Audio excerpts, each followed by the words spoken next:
Allez, je vous propose que l'on commence sans tarder.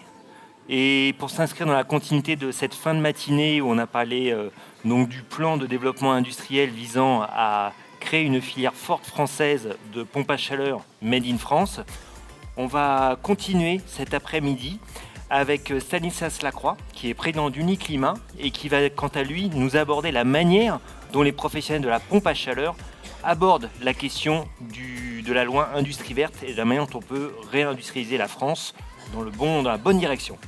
Monsieur Stanislas Lacroix, c'est à vous. Merci. Alors j'ai la dure tâche de faire deux choses, de vous tenir éveillé après le déjeuner vegan et de faire la charnière entre les interventions du matin et celles de l'après-midi. Donc je vais essayer de faire ça au mieux et de vous tenir l'attention jusqu'au bout pendant ces à peu près 10 minutes, un quart d'heure. Premier point peut-être pour redonner quelques éléments de lecture que l'on a partagé ce matin, du contexte général que nous vivons et que nous avons tous en tête, qui a été rappelé par le rapport du GIEC de 2023.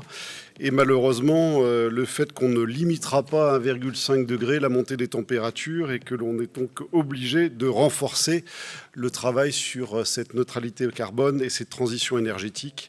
Donc les intentions et les volontés françaises d'une neutralité carbone 2050 sont encore plus fortes et sont encore plus nécessaires avec cette stratégie sur les 4 axes que vous connaissez, que sont la sobriété énergétique, l'efficacité énergétique, bien sûr la partie de développement des énergies renouvelables qui nous intéresse tout particulièrement et celle de la filière du nucléaire en France. Si beaucoup de travaux ont été conduits et ont permis de baisser de 20% nos émissions de gaz à effet de serre, 90% de ces réductions sont aujourd'hui plutôt attribuées à l'industrie et le bâtiment est encore insuffisamment contributeur à cette baisse cruellement nécessaire. Quand on regarde les choses de plus près, il y a un investissement d'à peu près 58 à 80 milliards d'euros qui doit être fait. C'est à peu près 1,2 à 2,9% du PIB qui doit être assuré, aussi bien au niveau des ménages que des entreprises, pour arriver à atteindre ces objectifs. J'ai planté ce décor puisque, à travers ça, on parle des investissements, on parle des entreprises et on parle de cette charnière, de cette intention politique et de ce besoin que nous connaissons tout à chacun, et de la façon d'y répondre avec les industriels contributeurs. Contributeurs par leurs activités, où il va falloir du coup continuer à accélérer sur nos activités propres, et là on est bien sûr sur toutes les activités industrielles et pas celles uniquement des industriels de la pompe à chaleur. Et ces industriels globalement vont être obligés d'accroître leurs investissements de 10 à 13% de plus que ce qu'ils font pour être capables d'accompagner globalement la démarche. Tout ceci se fait bien sûr dans une compétitivité mondiale effrénée et il va falloir du coup trouver les accompagnements qui sont en cours de mise en place pour continuer à garder une industrie en France de bon aloi. Si on descend un petit peu plus sur le sujet de la journée, qui est celui de la pompe à chaleur, je redonne quelques banalités, mais qui permettent de dire à quel point les industriels sont engagés pour trouver des solutions de décarbonation et de transition énergétique, puisque ces produits de pompe à chaleur aujourd'hui permettent d'avoir 8 fois moins d'émissions carbone qu'une chaudière fuel, 6 fois moins qu'une chaudière gaz et à peu près 4 fois moins que du chauffage électrique. Notre travail de fond, bien sûr, c'est de continuer à innover, de continuer à travailler pour réduire et encore baisser les émissions de gaz que l'on a à travers ces produits-là, la décarbonation et la transition énergétique que l'on doit d'accompagner à travers cette dynamique. Les industriels et particulièrement les adhérents d'Uniclimat essayent d'être le plus proactifs possible pour accompagner l'intention et les pouvoirs publics sur le cadre politique. Et je remercie tous les intervenants de ce matin qui ont marqué et montré à quel point depuis quelques mois cette structure se met en place et elle va être cruellement nécessaire pour attaquer ce que l'on va partager juste après. Deuxième point, il faut continuer à augmenter nos capacités en France. Ça va être aussi un élément que je vais détailler. Et tout ceci, malheureusement, dans un marché extrêmement déprimé. Et pour un industriel, un marché déprimé, c'est des inquiétudes. Ça remet en cause potentiellement les rythmes d'investissement si ça ne remet pas en cause ces investissements tout court. Donc voilà pourquoi je souhaite repartager avec vous quelques chiffres, peut-être un peu plus d'ailleurs frais, puisque au-delà du moins 14 que nous avons connu en PAC Héros sur 2023, qui s'est accéléré sur septembre-décembre 2023, puisque je le rappelle qu'on était à moins 28,6% sur cette période. On a connu un mois de janvier à moins 38% et on connaît un mois de février à moins 43%. Donc tout ceci va tout à fait dans le bon sens. Pour les packs RR, on a eu une année 2023 plus 13%, mais la même chose avec une forte décélération du marché, puisque sur la période septembre-décembre, on était à moins 17%. Le mois de janvier était à moins 3% et le mois de février vient de s'afficher à moins 12%. Donc malheureusement, on n'a pas encore trouvé les ressorts du marché et du coup, vous comprendriez facilement que les industriels sont quelque peu inquiets dans cette situation pour être serein dans tout ce qu'il y a à faire. Petit élément peut-être pour répondre ce matin à quelques interrogations, la PAC RR trouve aussi sa position, c'est ce que l'on voit dans nos statistiques, pas uniquement en neuf pour le confort d'été principalement, mais aussi pour le confort d'hiver. C'est une des leçons que l'on voit à travers ces statistiques 2023 et de ce début d'année, et on peut s'en réjouir, puisque ça veut dire qu'on l'utilise aussi en rénovation pour la transformation de la partie effet Joule. Donc tout ceci dans un marché compliqué, déprimé. Au-delà de la pompe à chaleur, c'est celui du marché du neuf et de la rénovation, dont vous avez les statistiques en tête. Moins 23 à moins 24% sur les autorisés et les commencés. La rénovation énergétique, on en a largement parlé ce matin, qui est aussi pas tout à fait aux hauteurs attendues. L'industriel, au milieu de tout ça, il est à la croisée des chemins. Il doit à la fois se mettre et conformer aux enjeux de l'offre et aux enjeux de la demande. Il doit se louvoyer dans les contraintes et dans les ambitions et trouver les moyens, autant qu'acteur mais aussi en tant que spectateur parfois, de mettre en place les bons dispositifs, d'apporter les bonnes réponses dans une logique, et on l'a vu parfois ce matin, d'injonctions qui sont parfois assez contradictoires, voire paradoxales, vues de l'industriel. On a beaucoup de choses qui sont extrêmement positives, mais tous les points de ce joli tableau sont encore loin d'être reliés, ce qui fait que le quotidien est parfois compliqué à piloter. Travailler pour aujourd'hui, puisqu'on a ce besoin de répondre en termes de volumétrie, en termes d'enjeux, mais travailler surtout pour demain. On l'a vu à travers aussi les échanges de ce matin, pour être capable de répondre aux cas d'usage sur lesquels nous n'avons pas encore de réponse décarbonée suffisante, et puis être capable d'intégrer tous ces paramètres dans une logique aussi de compétition internationale, et c'est un des points également cruciaux que nous connaissons aujourd'hui. Si je descends un petit peu sur ce sujet-là, la France est le premier marché européen de la PAC domestique. Aujourd'hui, les chiffres ont été redonnés ce matin et on a globalement à peu près une capacité de production d'un peu plus de 250 000 unités intérieures en France aujourd'hui. On parle du million de packs demain, donc vous voyez que la distance est importante et qu'on est plutôt en retard sur ce sujet des sites de fabrication. Donc il faut entre guillemets, accélérer pour récupérer ce rythme.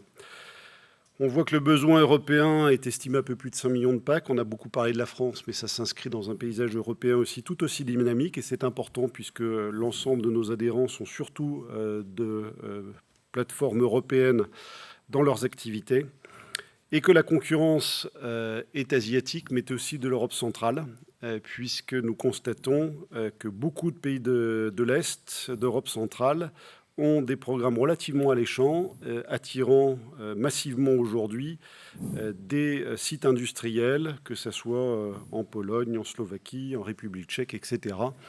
Donc je dis toujours, nous ne nous trompons pas, même si on est en Europe, on a une double concurrence à gérer. Tout ceci avec des produits asiatiques de très grande qualité. Je le redis, ne faisons pas l'équation produits lointains égale produits de mauvaise qualité. Ce n'est absolument pas vrai. Rappelons-nous d'où vient la pompe à chaleur et dans quel pays elle est née. Tout ceci, bien sûr, en plus avec les contraintes que nous avons à piloter, de la F-Gaz qui a été rappelée, de PFAS qui également a été rappelé. Et on doit s'organiser pour répondre à ce million de pompes à chaleur.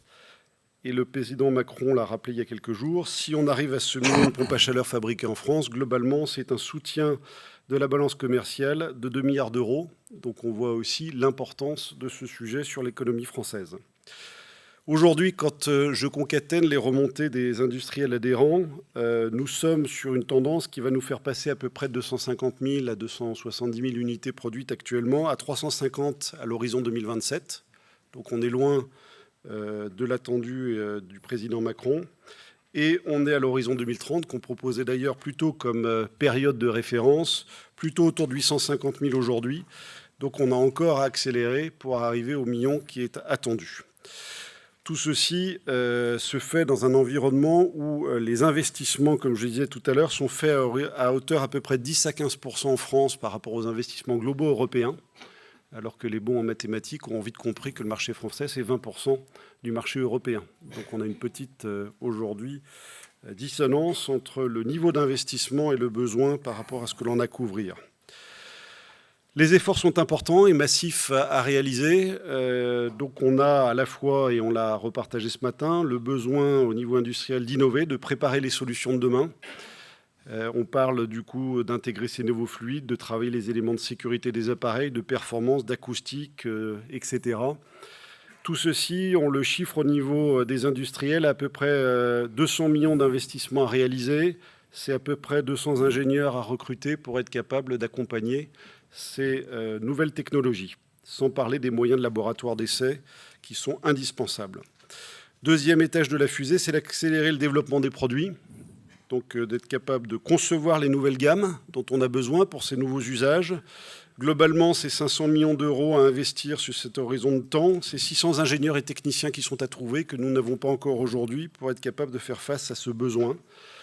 Troisième étage, c'est celui de la capacité de montage et d'assemblage. Là, c'est le plus critique, vous l'avez compris, puisqu'on est en retard. C'est globalement 3,8 milliards à investir en sites industriels à reconvertir ou de nouveaux sites industriels pour faire face au volume. C'est à peu près plus de 16 000 employés à trouver pour être capable de fournir ces capacités, ce million de pompes à chaleur à l'horizon 2030. Bien sûr, et ça sera largement abordé tout à l'heure, c'est d'assurer une installation de qualité, une maintenance, un entretien de qualité. Donc un besoin de formation massive, de reconversion des gaziers première langue, si je reprends l'expression de mes amis qui sont chers. Donc comment convertir la première langue gazier en pompe à chaleur première langue.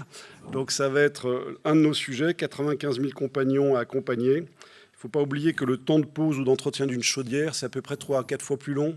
Je regarde mes senseurs juste en face. Oui, PAC, pardon, par rapport à une chaudière. Excusez-moi, ma langue est fourchée. Merci de me corriger, Roland. Donc, ça veut dire qu'on a besoin de plus de monde. Et c'est globalement pour ça que l'on parle de 20 000 installateurs en plus, 10 000 ingénieurs ou techniciens, maintenance, qui sont aussi à trouver. Donc, vous voyez à quel point la montée en compétences va être cruciale. Parler de capacité industrielle sans parler de l'aval de la chaîne, l'industriel ne pourra pas fonctionner sans que cette partie s'organise, mais vous en parlerez largement cet après-midi. Donc en synthèse, vous avez compris, pour qu'on puisse trouver 1 million de PAC à l'horizon 2030 maximum, c'est 5 milliards d'investissements pour la France.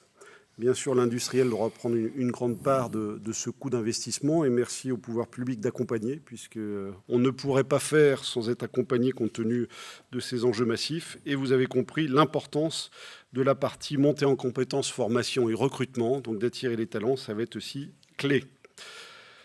Donc l'environnement doit être absolument favorable. Je rappelle que l'horizon de temps de l'industriel, ce n'est pas l'année. On parle, nous, sur des horizons de temps qui sont plutôt de 5, de 10 ans. Quand on parle de concevoir un produit, de faire de l'innovation produit, c'est du temps, encore plus quand il faut transformer les composants primaires qui sont eux-mêmes intégrés dans nos futurs produits. Donc on a 2 étages d'innovation à opérer.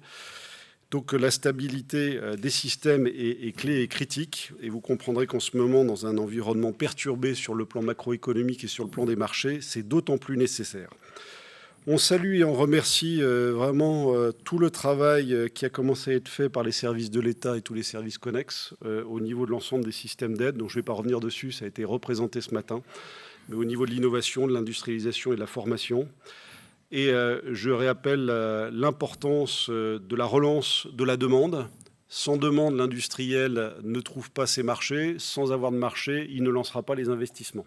Et on ne sera pas en capacité de répondre à nos engagements. Donc il est important ensemble de travailler à la fois sur ces sujets de rénovation, ça a été largement abordé ce matin, et que sur le neuf. Le neuf est aussi un élément qui est important pour nous et on ne voit pas aujourd'hui le bout du tunnel sur une situation de marché complètement déprimée.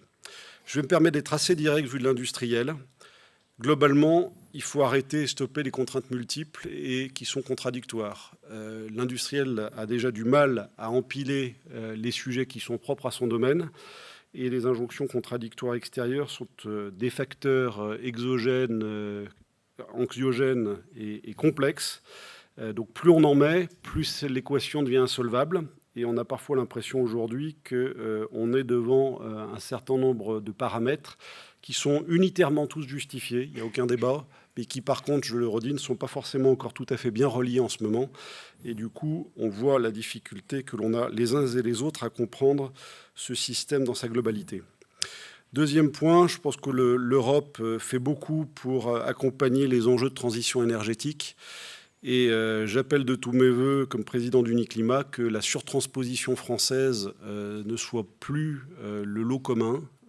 Déjà, faisons ce que l'Europe cherche à mettre en place. Accélérer une surtransposition en France me semble déraisonnable quand on voit déjà l'effort qu'il y a à opérer et les enjeux qui sont devant nous. Et puis, troisième sujet, je rejoindrai quelques éléments que l'on entend aujourd'hui, simplification, décomplexification.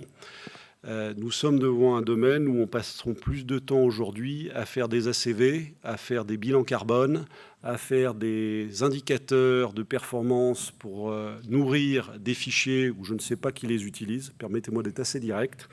Ça ne crée pas de valeur, ça ne crée pas de valeur pour l'usager et ça crée encore moins de performance pour la transition énergétique. Donc si on pouvait libérer un peu les taux de l'administratif au profit de la création de valeur, je pense que ça ferait beaucoup de bien, surtout dans une période où on en a cruellement besoin tous autant qu'on est. Donc arrêtons de juger des politiques par l'ampleur des pages du journal officiel, mais par la réalité de ce que l'on met en place ensemble pour l'intérêt de l'usager et de la France. Voilà, recréons ensemble en tout cas ce climat de confiance et puis trouvons les moyens de débloquer les investissements, de relancer cette machine qui en a cruellement besoin en ce moment. Merci.